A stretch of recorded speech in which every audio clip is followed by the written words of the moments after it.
Salut et bienvenue dans un nouveau tutoriel consacré à Titanium App Accelerator. Donc aujourd'hui ce que je vous propose c'est un petit aperçu, donc déjà savoir à quoi sert ce logiciel, comment l'utiliser et pourquoi l'utiliser. Donc Titanium App Accelerator c'est quoi? C'est tout simplement un système qui vous promet de pouvoir développer des applications pour ordinateurs et terminaux mobiles directement en utilisant des langages web comme l'HTML, le CSS et le JavaScript. Donc le principe en fait ça va être d'utiliser ces langages-là, de les utiliser de manière plus ou moins classique. Donc on peut utiliser l'HTML, le CSS comme d'habitude avec le moteur WebKit, avec en plus certaines API qui permettent de communiquer avec le système. À la fin, on va utiliser un compilateur qui s'appelle Titanium Developer qui va nous permettre de convertir ce code-là directement sur les terminaux qu'on a décidé. Donc si vous voulez, vous allez pouvoir créer un .msi pour Windows, un .dmg pour installer sur Mac. Vous allez pouvoir créer un .app pour créer une application mobile et ainsi de suite. Donc ce que je vous propose avant de commencer, c'est de voir qu'est-ce que l'on peut attendre de ce système-là, qu'est-ce qu'on va pouvoir faire comme application.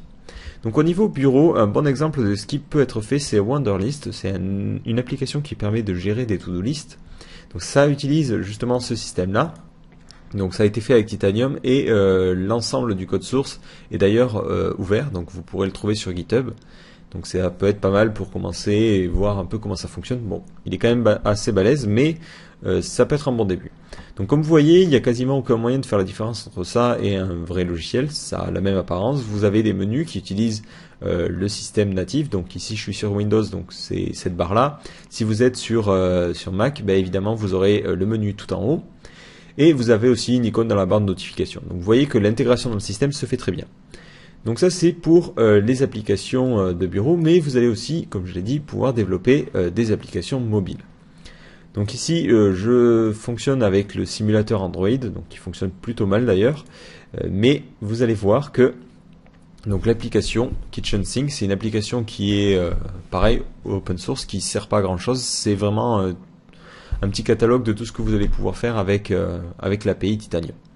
Donc déjà vous pouvez voir que les éléments d'interface sont ceux natifs du système, c'est-à-dire que ici j'ai la barre d'onglet, enfin donc je crois qu'ils appellent ça le tab panel, une barre d'onglet qui vous permet d'aller d'un test à l'autre. Donc cette barre d'onglet va totalement être différente si vous êtes sur iOS évidemment. Donc ici vous voyez que vous avez, bon là c'est beaucoup de démonstrations, mais donc je vais cliquer sur Activity Loader. Bon, ça met un peu des plombes, c'est vrai que c'est mieux d'avoir le portable en général. Mais donc là vous voyez que ça utilise le chargeur par défaut du système. Donc de la même façon, si vous êtes sur iOS, vous allez avoir le petit loader qui fait une petite spirale qui tourne. Voilà. Donc globalement c'est ce que vous allez pouvoir faire avec ce système là. Donc maintenant comment donc là vous vous dites super, c'est génial, mais comment je vais pouvoir développer en utilisant ce système là? C'est très simple. La première chose que vous avez à faire, c'est évidemment de télécharger Titanium. Vous allez vous retrouver normalement avec un logiciel sur votre système qui s'appelle Titanium Developer. Donc ça c'est le logiciel qui va vous permettre de compiler le code. En aucun cas il va vous permettre de créer justement le code, c'est pas un IDE comme NetBeans ou Komodo. Non, c'est vraiment juste le gestionnaire de projet. Donc comment ça fonctionne? Si vous voulez créer un nouveau projet, c'est très simple, vous localisez un dossier sur votre système où vous allez stocker vos projets, donc moi c'est celui-là, et vous cliquez ici sur New Project.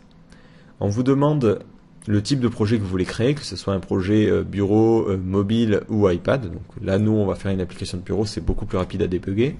Je vais l'appeler Lab. Vous choisissez un ID, donc ça c'est surtout pour publier sur les stores, mais là, donc je mets un truc un peu bidon. Le dossier, vous voulez que le dossier soit créé, donc forcément ici, je mets, vous voyez la racine du dossier, automatiquement lui, il ira recréer un dossier du nom de mon appli. Et ensuite l'URL de votre site, donc ça, voilà. Et les modules que vous voulez utiliser. Donc là vous voyez vous avez 3 modules, Ruby, Python ou PHP. Donc automatiquement quand vous allez créer un projet, vous allez voir, vous arrivez sur votre fenêtre de projet qui ressemble exactement à la fenêtre qu'on vient d'avoir. Mais il y a 3 onglets, donc Dashboard qui ne sert pas à grand chose, Edit qui vous permet de remodifier les infos de votre application, et Test and Package, c'est ce qui nous intéresse, qui permet de tester l'application et de la publier. Donc si vous cliquez directement sur Launch App, vous allez pouvoir voir, ça va faire plein de lignes.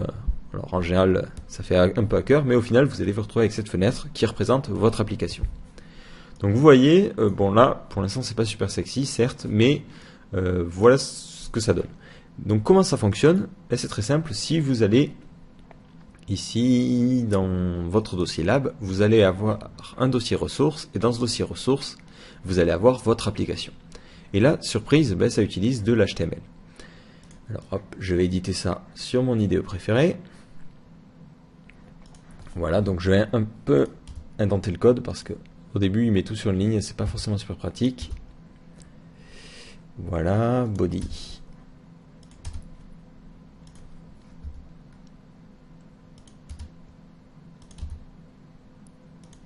Voilà. Donc vous voyez que par défaut ça utilise du code HTML. Donc ça c'est pour tout ce qui est interface utilisateur, vous allez utiliser l'HTML et le CSS. Donc de la même manière que une page HTML classique, si vous voulez importer un CSS, vous pouvez le faire avec Link, Rel, Stylesheet et compagnie. Donc là juste, on va pas faire toute une application, ça serait beaucoup trop long, mais ce que je vous propose c'est de voir un peu qu'est-ce que l'on peut faire avec ce système-là. Un bon exemple déjà, c'est comment utiliser le JavaScript. Ça fonctionne de la manière classique. Vous faites script type égale texte / JavaScript. Voilà. Et après, vous allez pouvoir mettre du JavaScript. Bon, le JavaScript est classique. Vous pouvez même importer jQuery, l'utiliser, sélectionner des éléments, faire des alertes et compagnie. Ça va utiliser de toute façon le moteur WebKit, donc vous aurez les mêmes éléments. Mais en plus, Titanium fournit une API qui permet d'interagir avec des éléments natifs du système. Et c'est ce qui nous intéresse. Donc comment aller voir cette API là? Alors vous allez dans le Developer Center, vous allez ensuite dans Doc. Donc là vous avez plusieurs onglets, donc suivant la cible. Donc nous on va aller directement sur l'API référence et sur le Programming Guide. Donc sur l'API, donc vous avez tous les éléments du système. Donc là vous voyez c'est un peu light pour les bureaux. Pour les téléphones portables il y a beaucoup plus d'API, notamment Facebook. Donc pour les téléphones portables, il y a beaucoup plus d'API comme interagir avec le système pour récupérer des photos, des choses comme ça. Donc là, juste, je vais vous montrer par exemple pour les interfaces utilisateurs pour créer un menu. Donc hop, create menu, c'est pas là. Donc ça,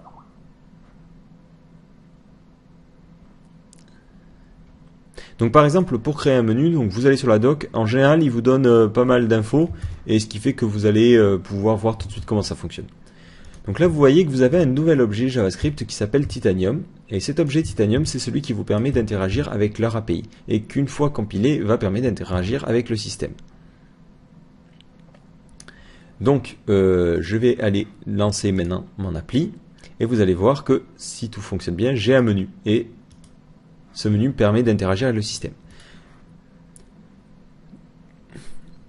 Donc là, par exemple, ce système-là va vous permettre de créer un menu. Donc vous voyez que le code est relativement clair. C'est vrai que leur API est bien foutue. Les fonctions ont des noms qui sont plutôt normaux, donc c'est plutôt sympa. Donc maintenant, si je compile cette version-là, vous voyez que j'ai un menu qui est apparu. Donc sur Mac, ça va apparaître au vrai endroit où se trouvent les menus. Donc ça va pas faire un vieux menu ici. Il n'y a que les gens qui ont Windows qui ont cette chance-là, mais vous voyez que vous avez fichier quitté, donc c'est ce qui est écrit là, file, et il rajoute un item. Bon, voilà, globalement c'est ça. Bon, je vais pas vous montrer tous les éléments de l'API, il y en a beaucoup, mais vous avez pareil un kitchen sink pour le bureau pour tester un peu tout ça. Donc en plus de ça, ce que vous allez pouvoir faire, c'est utiliser un module PHP. Donc le module PHP, il fonctionne de deux manières, donc ou de la manière classique, c'est-à-dire vous créez un fichier PHP, dedans vous mettez tout votre code, et quand il va être appelé, le fichier va générer le code HTML.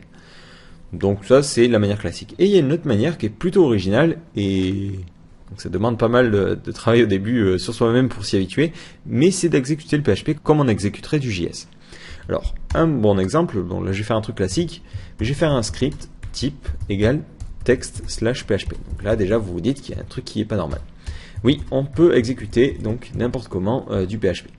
Donc ici, je vais écrire, bon, j'ai pas trop d'idées, je vais écrire une classe tout simple, classe message, voilà, qui dedans va avoir une function alerte.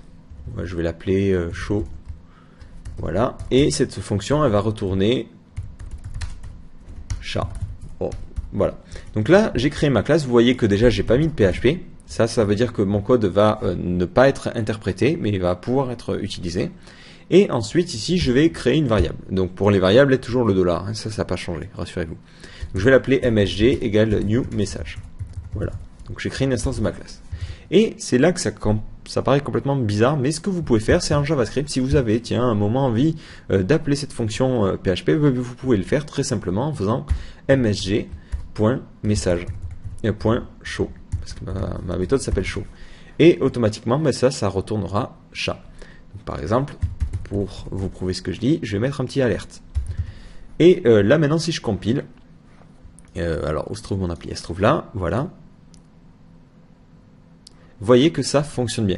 Donc ça c'est vraiment la petite notion qui est un peu bizarre au début, mais les deux systèmes de code peuvent interagir. C'est-à-dire que si vous créez une variable en JS, elle est accessible en PHP et vice versa. Donc là je vous ai montré un exemple très simplifié, mais évidemment si vous allez sur la documentation, il y a dans les petits programming guides ici, vous avez using Titanium with PHP, et donc là, hop, si vous descendez, il vous montre même un exemple où depuis PHP, ils utilisent jQuery. Donc c'est assez extraordinaire.